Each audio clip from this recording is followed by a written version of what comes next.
Greetings, Flosstube. Today is Tuesday, October 4th, 2016.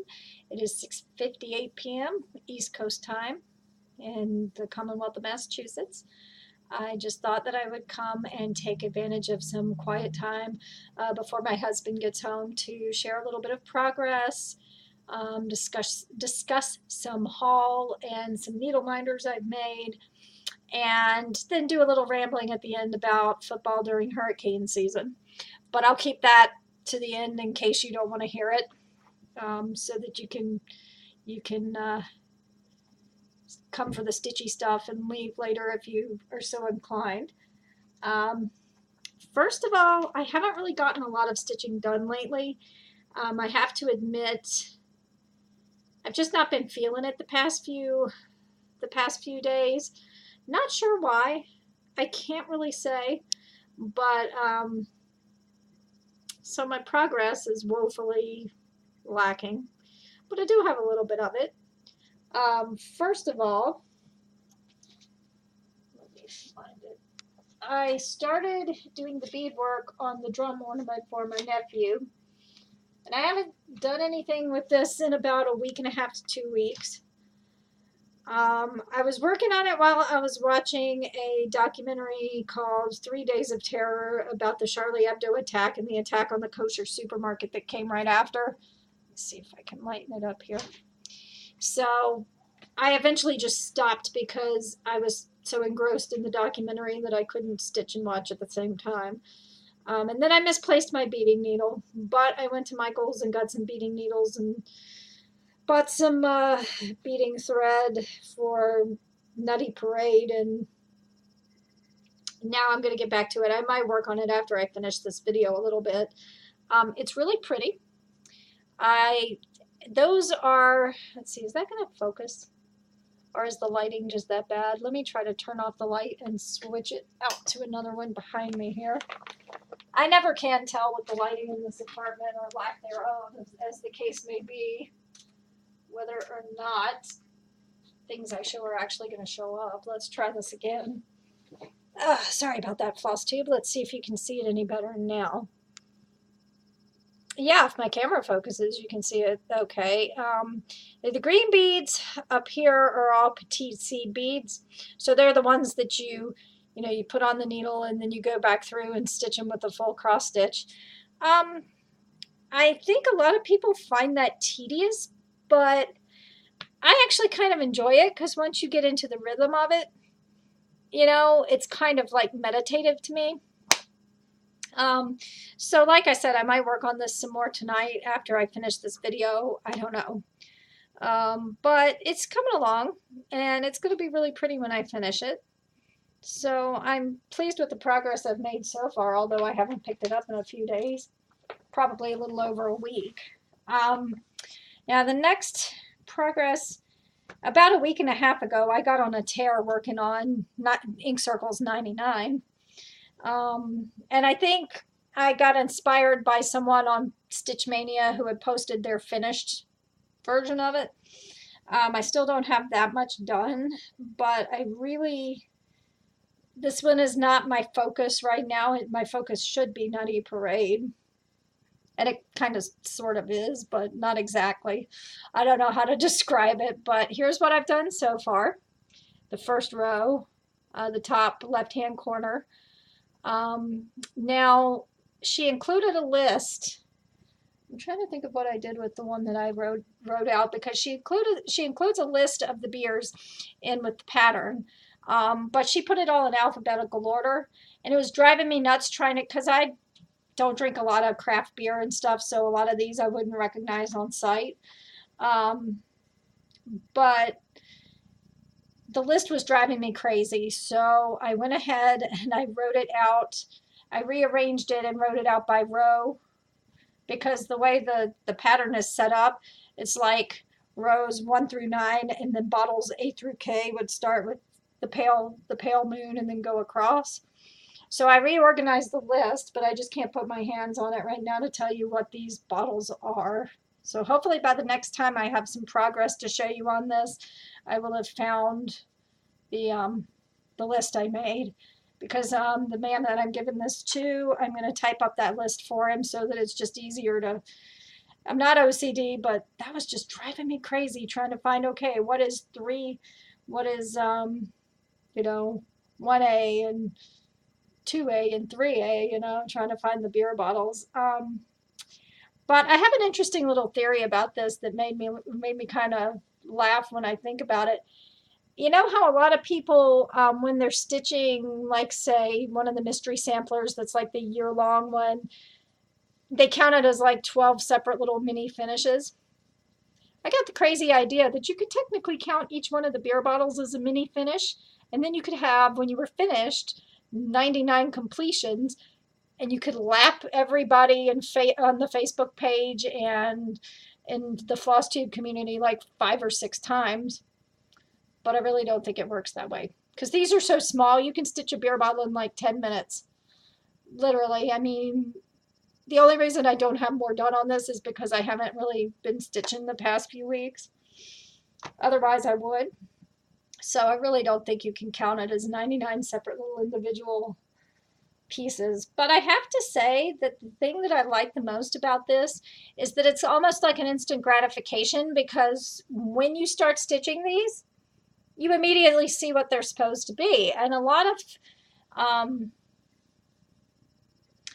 of pieces, including like some of the really big ones like the Hades and all, which incidentally I have a Hades story I'll get to in a little bit. It can take forever. You can stitch for like months before you get to see what the outcome of it is going to look like. But with these little beer bottles, 10 minutes, you've got one stitched, and it's like an instant gratification. You don't have to wait around to see what the pattern's going to look like. And it's the 32 count ale hand-dyed fabric from Picture This Plus. And I think it's just a perfect little fabric.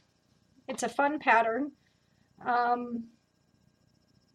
And I've enjoyed stitching on that. Right now, the Heineken bottle is my favorite because I love green. But it's just fun to see them come together. So I wish I could remember which those were to tell you, but maybe next time I will have gotten my stuff together and found my list. It might be in my bag in my car. I don't know. Now, Nutty Parade. I've made a little progress. Still have not gotten the dude there, gotten his eyebrows, mustache, beard, and hair finished, but for some reason the black whisper thread to me, I'm trying to hold this so that it looks normal to you on the screen, but for some reason the black whisper thread is more difficult to use than the gray and the white. So where is he? I've got to remember that it's the opposite. It's the mirror image of what I'm looking at on the screen. So he still is missing an eyebrow and his beard and the rest of his hair, but he'll get it. Now, I have to say, I have made quite a few mistakes color-wise and all on this piece. And yeah, quite a few mistakes. But I've decided to say, instead of making mistakes, because like Bob Ross always said, you don't make mistakes, you make happy accidents. Instead of saying that I'm making mistakes, I'm just going to say I chose to diverge from the pattern. Life's all about the spin you put on it. You can say something in a positive way or a negative way. So I'm going with I'm diverging from the pattern. Yeah, that's my story and I'm sticking to it. And I was doing a Google Hangout with Jay, Joan, and Melanie of the Soulful Stitching Sisters on Sunday, and I showed this, and Jay was like, well, does it have a border around it? And I was like, no, it was just overcompensation on the fabric. It was just I should have measured the fabric and not used quite such a big piece, because this is a full fat quarter of 32 count crystal Ariel from Picture This Plus. So yeah, I way overcompensated, but I'd rather overcompensate than undercompensate and not be able to get something framed. So this is the one that I really got to stick the irons to the fire.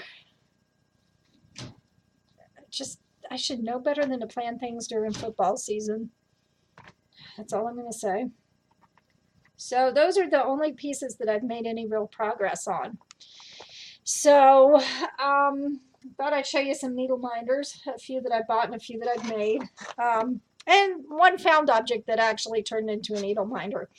This is actually technically a button that we got for our charitable giving campaign this year at work. And it has a dual magnet thingy on the back. So I thought, well, I can use this as a needle minder. It'll be big enough to hold my scissors, which is really what I need help with. So that's my found object needle minder. Just kind of happened that way. Then earlier in the week, because for some reason I thought I needed more needle minders, I went on Etsy and I purchased from Needle Attractions these two. First of all, in honor of the 50th anniversary of Star Trek, I really should have stitched something in September to commemorate that, but I didn't. And I don't know that I'm enough of I don't know that I'm enough of a Star Trek fan to actually put a Star Trek piece on my wall. I mean, I enjoy it. Well, I enjoy all of Star Trek with the exception I didn't like Enterprise, and I don't like what J.J. Abrams has done with the Star Trek movies, but classic Trek, Next Gen, even some of Deep Space Nine, although I was a Babylon 5 fan at the time I was watching DS9, and I thought they were kind of too much similar to really be a fan of either one. Well, I was a fan of Babylon 5 because Bruce Boxleitner was on it, and I've been in love with him since I was 11, so that one was going to win out. But, you know, I mean, Deep Space Nine was all right. It just wasn't my favorite. But then I could not get into Scott Bakula being an early Starfleet captain. As much as I wanted to, I just couldn't. But yeah, classic Star Trek. So this is from Needle Attractions from Louisiana. And then, despite my extreme dislike of what J.J. Abrams does to other franchises, had to get my little BB-8 because he's my favorite new droid in the Star Wars franchise. He's cute. So, I guess it's a tradition when you make needle minders and you sell them to send a little gift, a little needle minder to the recipient. And Needle Attractions sent me this little, it's an Avengers. It's an Avengers one with Thor and the Hulk and Captain America and Iron Man. And I'm not a huge comic book fan. Have to say I'm pro Captain America, but that's because Chris Evans is hot. If it weren't for him, I probably wouldn't be. But I am aware enough of the comic book backstories to know that I think it's absolutely deplorable that they've made Cappy part of Team Hydra. And they've written it where he was Hydra all along since he was a child, and he was basically a Nazi spy. I find that very deplorable, and I'm not a Marvel Comics fan, so I can only imagine how diehard Avengers aficionados and people who are really into it would feel. Because, yeah, that's bull. That's total bull, and whoever wrote that ought to be ashamed. Hail Hydra, my left butt cheek, but that's all I'm going to say. And then I made my first purchase from Lindy Stitches. She summed up my entire dislike of the digitally remastered and redone Star Wars in one needle minder. Don't know how well you can see this. Han shot first. Yeah, no kidding, Han shot first. He was a badass, and he shot first, and none of this Greedo pointing the gun at him and then he kills Greedo in self-defense bullshit. Sorry. I know I have young kids who watch that got away from me, but it's why I won't watch, I don't like, I mean, granted, when I was in college, I went to see the digitally remastered Star Wars with the additional footage added because it was the cachet of it being on the big screen again. Because I don't remember anything but Return of the Jedi in the theaters, but, I mean, I was real little when I saw the other two. I vaguely remember being at the theater watching Return of the Jedi, but I was only 9 years old, so, you know. So, yeah, Lindy Stitches, the lovely Stephanie, she summed up my entire dislike of the remastered version of Star Wars. And then the little bonus one she sent me was the Yoda one that says, "Judge me by my size, do you?" I like that one. So those were the three, or the four purchases, or the three technically, because I didn't buy the Yoda one or the Avengers one. And then I was in Michael's kidding up something that I swore I would never do, but more on that in a moment. And I picked up a few. All these needle minders up top here are ones that I have made. All of these. These are my newest ones. This is a very interesting, very, very beautiful pendant and a very interesting symbol. Now, I've seen the upside down hand as a part of, like, you know, like symbolism for, I believe it's Buddhist, I'm not sure. I can't remember where I've seen it, but I have seen this before. And I thought this was beautiful. And when I came home, I did a little research online to figure out exactly what it means. Well, it's actually very cool because it's a multicultural symbol. It crosses Judaism, Islam, Christianity. It's used in Buddhism. All kinds of different religions have similar symbols to this. It's considered the hand of God, and it's supposed to ward off evil spirits, bad luck. In ancient times, people wore these to ward off the evil eye, you know, and curses and things. It's supposed to represent good luck, fortune, health. Pregnant women, even in some cultures today, wear these as a protection for the child. Women who are trying to get pregnant who can't wear them to, you know, help with fertility. But it's just basically a good luck symbol, but it's a multicultural good luck symbol. So I think this one is really pretty, and I really like the symbolism of that. Now, this one was sold as a necklace pendant as well. I cannot imagine wearing that around my neck. I mean, I guess it would be pretty on a necklace, but I just thought it would make a pretty needle minder, which it did. And then the other two needle minders, I actually bought like a value pack of these, but most of the needle minders, most of the keys in them were not going to be sufficient needle minders because the backing, there was just no way to attach the magnet. But I did get these two, and I'm going to send one to my mom. I'm going to send one to my mother and keep one for myself. And then the other one I've made that I'm going to send to my mom because she's so heavily involved with my niece's dance. It says dance like no one's watching. And the rest of them I'm keeping for myself for now. But that was just a little needle minder stash. Any other needle minders I purchased from sellers are pretty much all on my projects right now, with the exception of this little guy. This is from Maggie's Minders, and of course, you know, I've talked about loving cardinals, so that one was a no-brainer. So, what was it that took me to Michael's for thread? Well, I have come to the conclusion, the philosophical discovery about myself, that the minute I say I'm not going to do something, I end up doing it. So what I really should start doing is say I'm going to do all the things, and then I'll do none of them. Well, last week was International Coffee Day, right? And for some reason that I don't even understand, because I swore I'd never do this, I went to the Heaven and Earth Designs website. Now, I know they have mini patterns, and I know they have quick stitch patterns that are much smaller than the ginormous pieces that everybody else but me has patience to work on. So I was just looking around, just, you know, looking at the quick start patterns. Flosstube, y'all just need to stop. Now, some of you I know already saw this discussion on Stitch Mania last week. What did I buy? Like I even have time to work on this anytime soon. Yeah, okay. I bought a Hade. All right, so may lightning strike me down dead for saying I would never stitch a Hade. I saw this little guy, and I just love it. Now, another thing that shows that hell is frozen over, not just that I bought the Hade pattern, but that it is an extremely pink Hade pattern.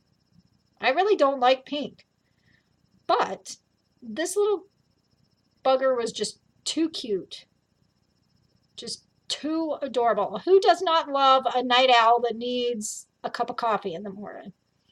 And it's actually part of a bigger pattern. There was 3 owls. I think it was called the Autumn Trio or something. But I remembered seeing Autumn Trio, but the one that I really liked was this little guy. This is my alter ego, folks. I can stay up late at night, but in the morning I'm just toasted brains until I get some coffee in me. So it's not that big a pattern. It's 9 by 11 or 9 by 11 and a half on 25 count fabric. So it's not, I mean, I'm going to stitch pieces that are much bigger than that, even 99. It's going to be an 18 by 20. But the kicker is that this will be my first full coverage piece. So it's big and yet it's not, if that makes sense, because I've never done full coverage. And of course, all the little background orangey part of it is. So yeah. So there's that. But you know, there's other things in my life I've sworn I'd never do, and I've done them. I swore I'd never have a Twitter account until I started getting back into, supporting our football team. And, Coach Whipple came back, and I was like, well, okay, I'll have a Twitter account to support him and to support the team. I also swore I would never paint my face at a game. I used to draw the line at that. I would wear the hats and the clothes and everything, but I wouldn't paint my face. But now we have really cool makeup artists that come to our home games, and it's like, okay, can you just give me a swirl and write "Go UMass" on my? And the past couple of games at Amherst, I've had really, really cool face paint.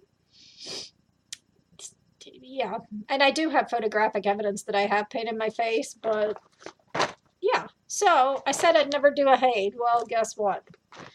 Now, of course, I was not content with just buying the pattern. Last Thursday when I bought it was my little 3-hour day at work. So I came home and I pulled out all my thread stash, just curious to see, because this thing's got 86 colors. So I was just curious to see how much of it I actually had in my stash.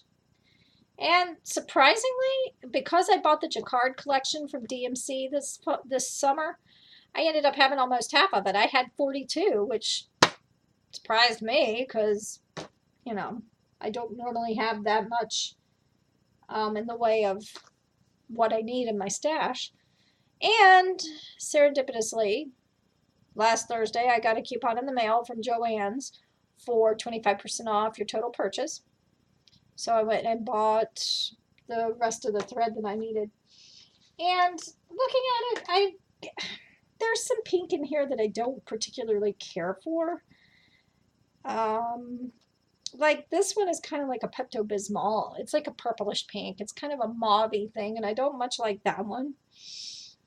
But the rest of it is actually bearable for someone who doesn't like pink any more than I do. And it's funny because my mom will tell me, but your bedroom was painted pink when you were a kid. And I'm like, yeah, but it was so subtle. You had to look at the white ceiling to see that there was any tint in the walls in the first place. So, yeah, I did grow up in a pink bedroom, but not like Pinky Tuscadero lived there. I'm not sure I like these. I mean, these are just like bubblegum pink, 603 and 604. There's not that much difference between them. But the ones that I really like that are surprisingly pretty are these like dark fuchsias. And most of these came in the Jacquard collection, because the Jacquard collection, I would say, is more like the bright jewel tones. And then the Degas collection is all the earth tones and stuff. But I like that one. This is 917. And I'm sure it's one of the cranberries because there's like 4 different shades of cranberry in the owl. And then this one is 718. So, I mean, it's not bad. The pink in it's not going to be bad to work with. I do tend to like the blues and greens in this one more. Now, I don't particularly care for that. That's like Pepto-Bismol pink too. But what I really, really, excuse me, really like are all these teals and blues and light teal. I mean, all these colors are just going to really be so pretty to work with. And I have to admit, this is probably partly for the eyes of the owl, because the owl has big blue eyes. These are $765, $996. $765, $996, and $38.44, and I love this one. So it's gonna be fun to do. So what did I do? Yeah, you got to get the magic guide, right? So I went online and I ordered a piece of 25 count magic guide, even weave from Britain. It's on its way here. What? No. Why did I do this? Because I fell in love with that big old blurry-eyed owl with the coffee mug. That's why. Because why should I be the only floss tuber not stitching a Haid? There's people who've been stitching less than a year who are doing Haids. Now, I have to say, I am already planning that I'm going to do some crazy version of cross country.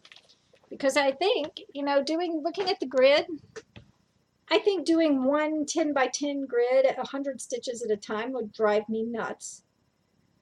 Which is probably another reason I should have never said I would do a Haid, because fiddly. But I think if I take it in like 4 square chunks at a time, and that would be 400 stitches, and then I cross country the threads in those 4 boxes, that would probably keep me sane. Yeah, that's the way I plan to do it, is kind of like, I'm going to call it cross-country gridding, because I'm only going to do a certain number of squares at a time, but I'm going to stitch across those squares. That is probably not likely to be a start anytime soon, although now that I've said that, it probably means I'll start it as soon as I get the fabric, because the minute I say I'm not going to do something, I end up doing it. But it'll eventually go in my kitchen. Might not be done before I'm 45 or 46, but 46 gives me 4 years to do it, right? So, yeah. So, in my other pattern stash, I bought a pattern from Lindy Stitches. It's the silhouette of Emily Dickinson, and it says Emily Dickinson is my homegirl. And what I like about the pattern is that she just does the cameo of Emily Dickinson. She gives you the pattern that says Emily Dickinson is my homegirl, but she also gives it to you just in one piece that says Emily Dickinson if you just want to do the silhouette. I think I'm going to put Emily Dickinson as my homegirl up there, because she is. She's been my favorite poet since I was like 16. Which is why it's absolutely ridiculous that it took me 13 years to tour the homestead in Amherst.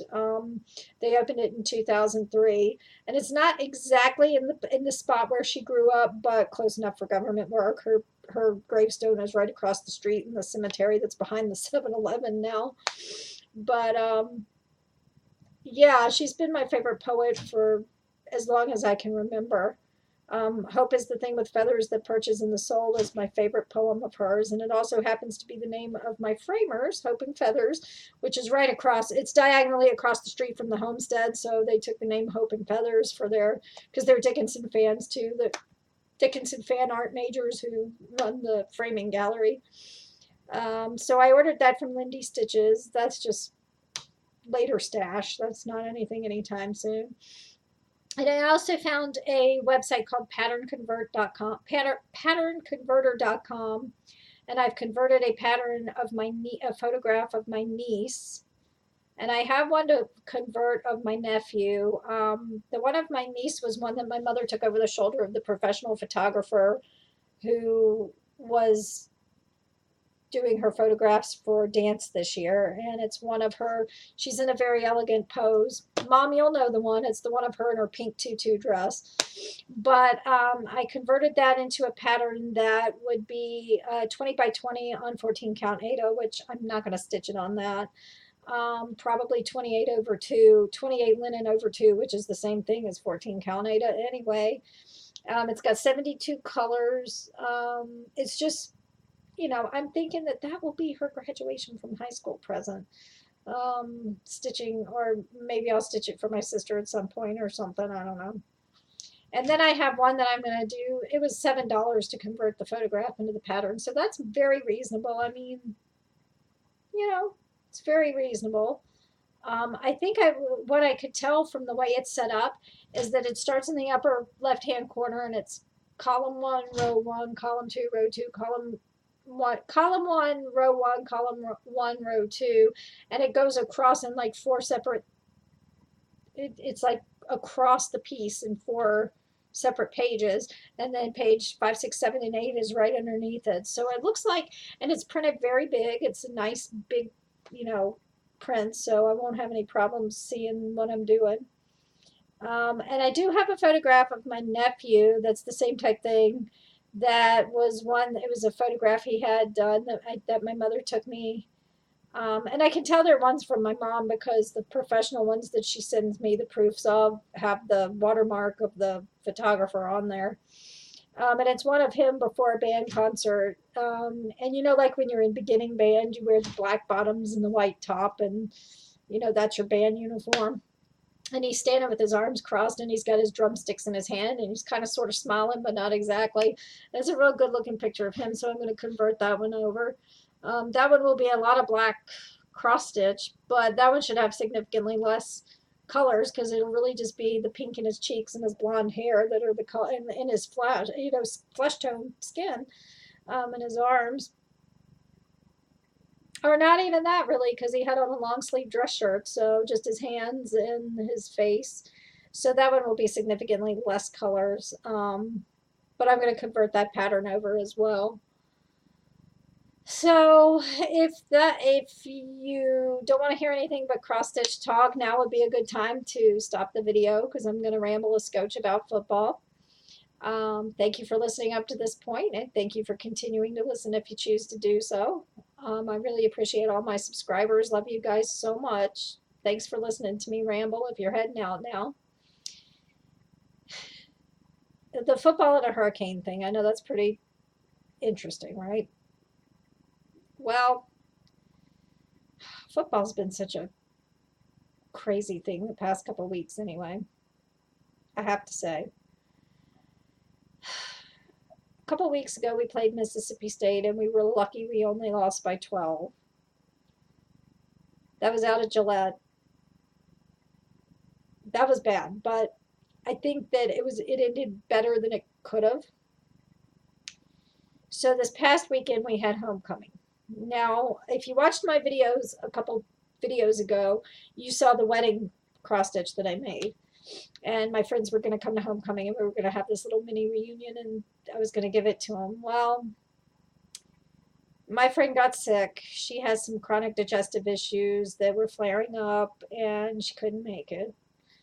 And, I was disappointed that I wasn't going to get to see him, but I felt worse for her because I can't imagine having a chronic illness where it just totally futzes up plans that you've had for months. So I felt bad for her, and she tried to talk her husband into coming on and going, but he was like, no, I'm not leaving you when you're sick. And that's sweet. That's the way Bill would be if it were me. So while I was disappointed, I felt worse for her because I know she felt miserable anyway physically, and then she was sad that she couldn't come. So, but one of Bill's former student employees who actually only graduated this May, he's working in Vermont, in Burlington now at the University of Vermont. He's an assistant sports information director, and he's got like field hockey and soccer, I think, and women's ice hockey, I think, is what he told me. I know he does field hockey and soccer, but I think he told me he's got women's ice hockey too. So field hockey wasn't playing on Friday, so we ended up with the weekend, as Friday evening and Saturday all day free. So he came down, and so I had an extra press box ticket since Dan and Diane couldn't come. So I was like, hey Bill, can you give me Ryan's number? And then I called him, and he got to come up. And I think it was kind of fun for him because he was a student in the Eisenberg School, which is the management school, and they do a lot of sports management, sports marketing, hospitality management. A lot of the hospitality majors come out of the Eisenberg School, so it's that kind of school.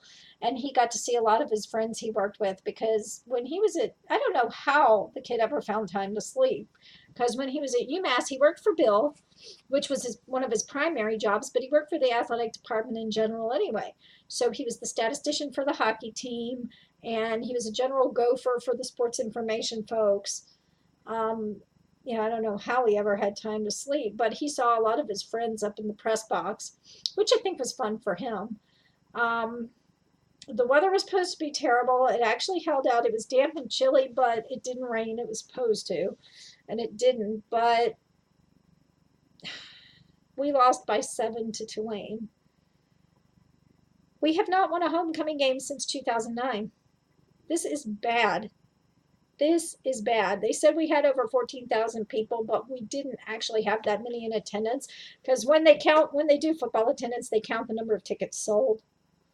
And I think the weather kept people away because they assumed it was going to get bad. But I was just so pissed off and upset after that game. I mean, I was furious. I couldn't even talk. I was so mad after that game. Now, the kid who was our starting quarterback who was hurt at the BC game, he got to go back in. And actually, he did a hell of a lot better than the guy everyone thinks should be the starter. So I felt kind of vindicated about that because, the past month I've been talking about it should be Ross's. Just because he got injured doesn't mean he should be stripped of being the starting quarterback. And I had seen him last week in practice, and he had taken a lot of reps. He was taking like an equal number of reps to the backup, Andrew. So I felt like that was a good sign. It meant that he was getting over his injury and whatnot. And I actually went out to practice tonight, and he seemed to be taking a lot of reps. So hopefully he'll be the starter because. And it's so funny because last week Bill and I had this discussion because we have our best discussions in the morning, like the hour that we have together in the morning, because he's real late getting home most nights. So yeah, he was talking and he said, "Yeah, I think Ross has a better head on his shoulders than Andrew, or I think Ross has the better head on his shoulders and plays smarter." And I said, "Don't you mean Andrew?" He's like, "No, I mean Ross." And I said, "Wait a minute, you were saying up, down, and sideways Andrew was the better quarterback. And now you're saying it's Ross? You're finally agreeing with me?" And he's like, "Yeah, I changed my mind." So I'm kind of glad that the quarterback controversy is over because I thought it was so overblown and unnecessary. I mean, yes, Andrew played in high school with our tight end, Adam, but so what? He made a bunch of colossal errors against Tulane, and Ross came back and was able to himself bring the game within 7, which was much more respectable than it would have been. But I probably should have been a lot worse than that. So after the game, I drove out to Belchertown to pick up pizza. Belchertown's kind of like the next major town that's a little bit southeast of Amherst. So it took like a half an hour, and Bill and I ate there because he was working, and we ate at the Performance Center, and everybody got out of there as fast as they could. And we saw Brenda, Coach Whipple's wife, after the game. And Ryan just wanted to go tell her thank you for the press box pass. And we went into his office, and she's like, "I don't think either of you want to be here when he's done with the press conference." And I was like, "No, we're not staying. Trust me." I was like, "I just saw him in the hallway. There's no way I'm getting near him tonight." So, it was that bad. And I saw the kid that's been giving Bill a lot of crap about me after the game, and I opened up to him because I figure, what the heck. Not that I was talking to him to try to repair whatever the heck it was that went wrong between us. But, he looked like he'd been kicked in the head. I felt like I'd been kicked in the head. I needed a hug. I thought he needed a hug, so I just went up and gave him one, and we started talking. And then I guess it was Sunday. Yeah, Sunday. Bill said, "Well, I think you might have made an impression on Tim because he came up to me afterward and said, 'Is the den mother okay?' She was taking it really, really hard on Saturday night." So who knows? I'm still not entirely sure I trust him because I've heard things about him that indicate that I should probably still be careful what I say around him.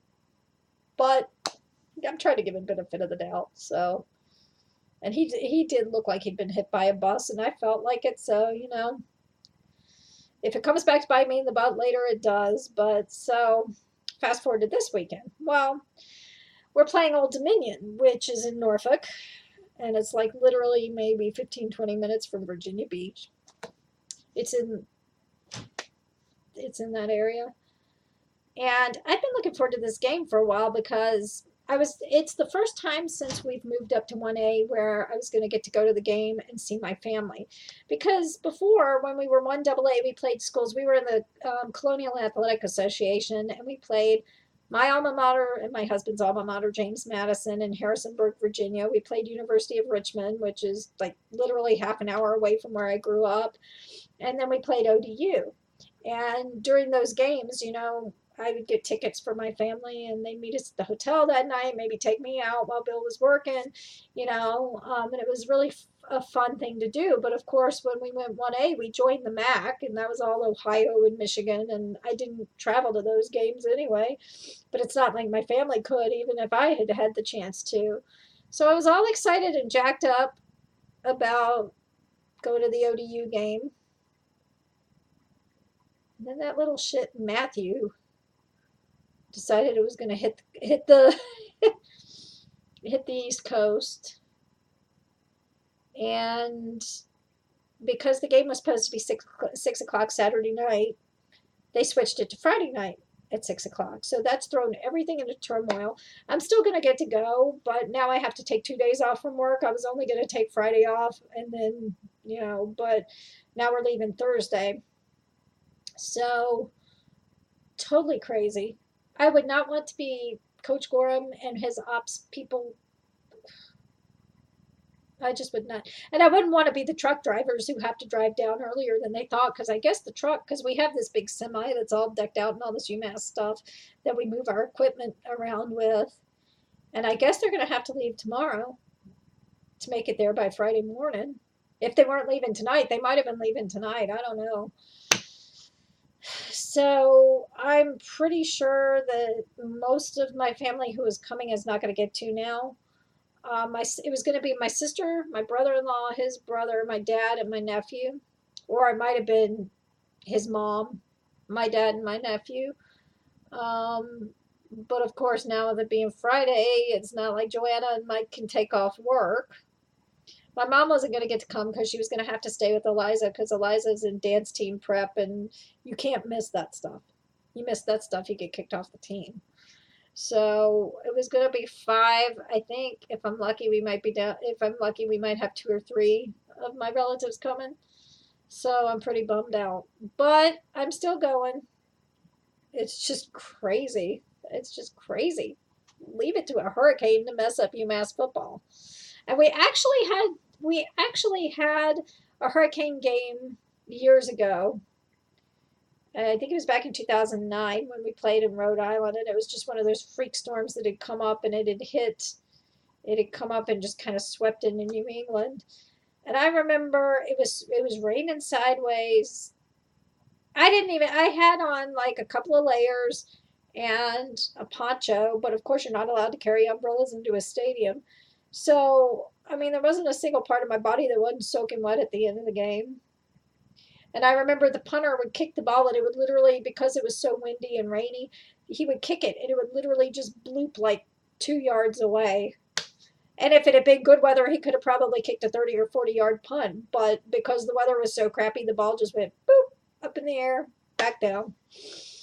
So I think, and plus I was really concerned about the weather this weekend, because not so much getting to Virginia on Friday, but if it hits Saturday, the team doesn't stick around after the game. We come home that night, which is why Bill was 4 o'clock in the morning getting back from University of Florida, and we'll probably be about the same way getting back from Old Dominion, because all the games have to be televised because of the slow motion, the instant replay thing.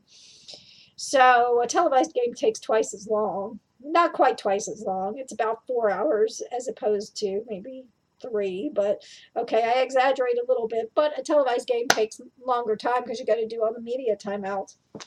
So we'll probably be done on 10:30 or 11 Friday night, and then we'll probably get to the airport 1 o'clock. It probably takes 2 hours to fly from Norfolk to, I'm assuming we're flying out of Westover Air Reserve Base in Chicopee. I'm assuming. So yeah, but at least Saturday I don't have anything to do, anywhere to go. I can stay in bed and sleep all day. Now it's bad for Bill because he's been real sick. I think he's got the flu or a respiratory infection or something. He started getting real sick last Tuesday, and he's still sick. He sounds better today, but he's still not doing too great. And I worry about him relapsing if he's got to be up all night. It's going to be one of those 2 or 3 hours of sleep in 48-hour things for him. But actually, I hope not, because actually, I hope that with the game being Friday and we get back Saturday, that they'll just stick to their usual routine of Sunday being team meetings and stuff as if the game was on Saturday. I'm hoping that's the case, and he can just come home with me and we can get some sleep. Because I've been sleeping here on the couch for the past few days, which I sleep well on the couch anyway, because our back door is just right over there. And I fall asleep on the couch when I know he's coming in late so that I can hear him come in, as opposed to being in the bedroom, which the bedroom's literally right on the other side of the wall from where you see me film. So I have no problem sleeping on the couch, and I think he's slept pretty well the past few, because I know he wouldn't sleep well if he was worried about me disturbing me. So, but yeah, it's gonna be an interesting weekend. So I had to tell my attorney today and my supervisor, I was like, well, I was going to only be gone on Friday, but now with this hurricane coming through, I'm going to be gone Thursday too. But I had to like go through and tally up my FTO, and I'm like, okay, now here's what I have set aside for Christmas. Here's what I have set aside for Hawaii. Okay. And it's going to work out fine. And it's actually going to work out fine for Hawaii because I've got one of my little jinky half day things that week. And then I've got, it's crazy, January 2nd is actually one of my little jinky half days. So I think what I'm going to do the week of Christmas, I think we'll leave the 23rd to go home. And I'll just work that week 8 to 5:30 and make up the time so I don't have to use that time. And then I'll take the 3 hours, I'll take that week, the 40-hour week of Christmas, and then take January 2nd off, because there's no point in going into work on January 2nd for 3 hours. So it's all going to work out fine. It's just crazy. So yeah, y'all have heard me ramble enough, and if I don't get this video stopped eventually, it's going to take all night to upload. So if you stuck with me through all that rambling, I really appreciate it. I just feel like I'm sitting here talking to friends, whether I'm talking about stitching or football or whatever else. So I really do appreciate it. Thank you all so much for your support, and hopefully next time I come back, I'll have a little bit more progress made and my stitchy bug will be back. And until then, I wish you happy stitching and a happy life, and I'll see you soon.